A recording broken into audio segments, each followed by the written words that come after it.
YouTube पर आप सुन रहे हैं कुछ किस्से कहानी के विद रिजवाना मंसूरी। आज मैं आपको सुनाने जा रही हूँ अकबर बीरबल की प्रसिद्ध कहानियों में से एक कहानी जिसका नाम है चार सबसे बड़े मूर्ख।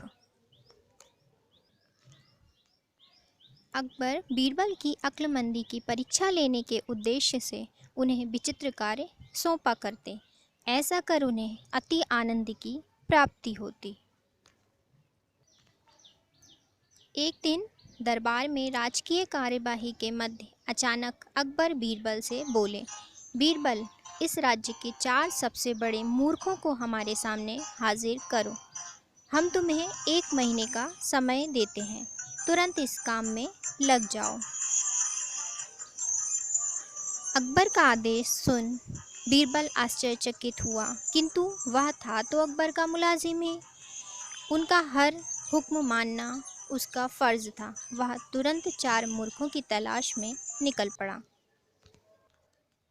1 महीने बाद वह 2 व्यक्तियों के साथ अकबर के समक्ष उपस्थित हुआ। अकबर की दृष्टि जब 2 व्यक्तियों पर पड़ी तो वे बिफर गए। बीरबल, ये क्या, तुम 2 ही मूर्खों को लेकर आए हो? हमने 1 महीने का वक्त तुम्हें 4 मूर्ख लाने के लिए दिया था। हुजूर, मेरी गुजारिश है कि आप अपना गुस्सा शांत रखिए और मेरी पूरी बात सुने बगैर किसी नतीजे पर मत पहुंचिए। बीरबल अकबर का गुस्सा शांत करते हुए बोला।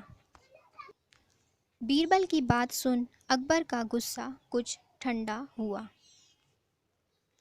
जहां पनाह, ये रहा पहला मूर्ख। इसकी मूर्खता का वर्णन सुनेंगे तो आप भी सोचेंगे कि ऐसे लोग भी होते हैं इस दुनिया में।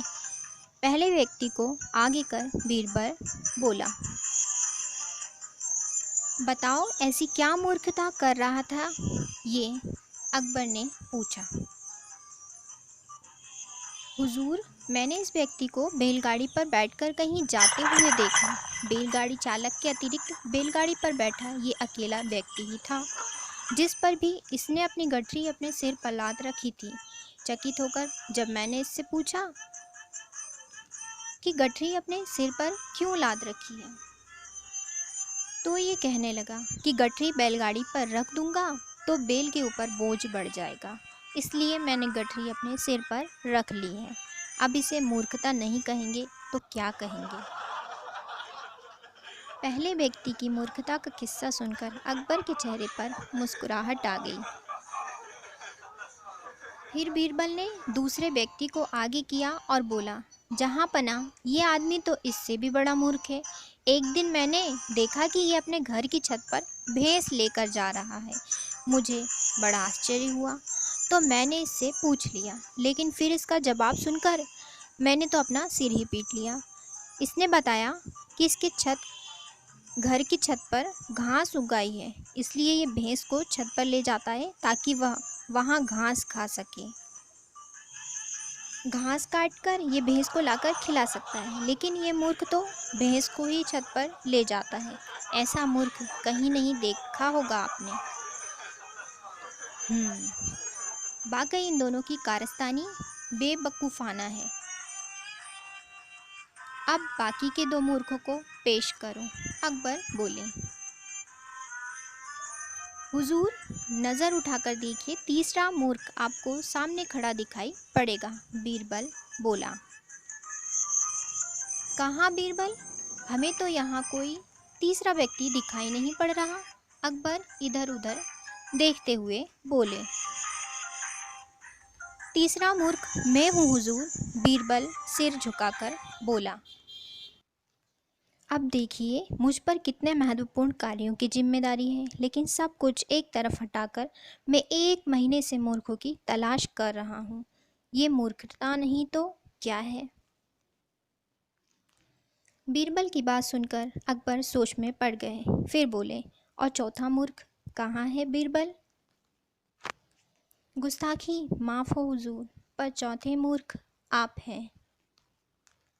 आप हिंदुस्तान के शहंशाह हैं। इतने बड़े साम्राज्य का भार आपके कंधों पर है। प्रजा के हित के जाने कितने कार्य आपको करवाने हैं, लेकिन उन सबको दरकिनार कर आप 1 महीने से मुझसे 4 मूर्खों की तलाश करवा रहे हैं, तो चौथे मूर्ख आप हुए ना। कहते हुए बीरबल ने अपने कान पकड़ लिए। बीरबल का जवाब सुनकर अकबर को अपनी गलती का एहसास हो गया कि बेफजूल में उन्होंने अपना और बीरबल का काफ़ी वक्त बर्बाद कर लिया है। तो दोस्तों, ये थी कहानी अकबर बीरबल की कहानियों में से एक, 4 सबसे बड़े मूर्ख। आपको कहानी कैसी लगी कमेंट कीजिए और बताइए। अगर आपको ये कहानी पसंद आई है तो इसे लाइक कीजिए, शेयर कीजिए और चैनल को सब्सक्राइब कीजिए। जल्द ही फिर मिलेंगे। धन्यवाद।